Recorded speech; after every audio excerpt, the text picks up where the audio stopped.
Hi, I'm Dawn, and this is Blossom Stitch Studio, where we talk about building children's books intentionally, not accidentally. If you're creating a children's book and you're only thinking about the story, you're thinking too small.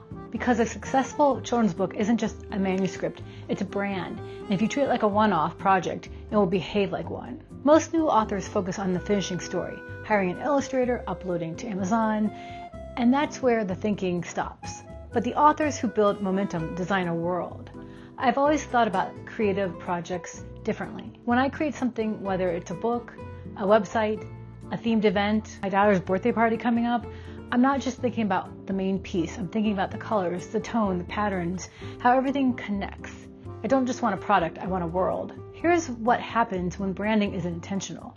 An author publishes a beautiful book, but the next book looks completely different. The website doesn't match, the visuals shift, the colors change.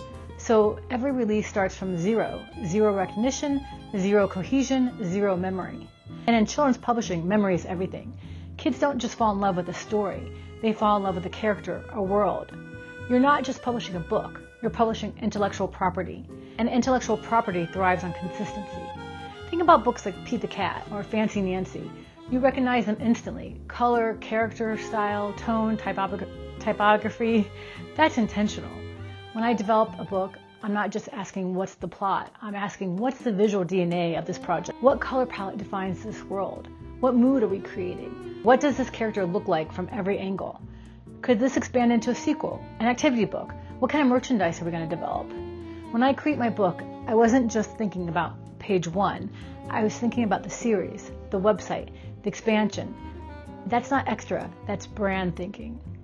If you treat every book like a standalone project, you force yourself to reinvent your identity every time. But when you define your world clearly from the beginning, every new book strengthens the brand instead of starting over. Before your next book, define 3 to 5 core colors, your character proportions, your visual mood, your typography, direction, and your long-term expansion vision.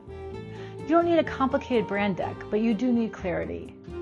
Stop treating your children's book like a one-off creative project.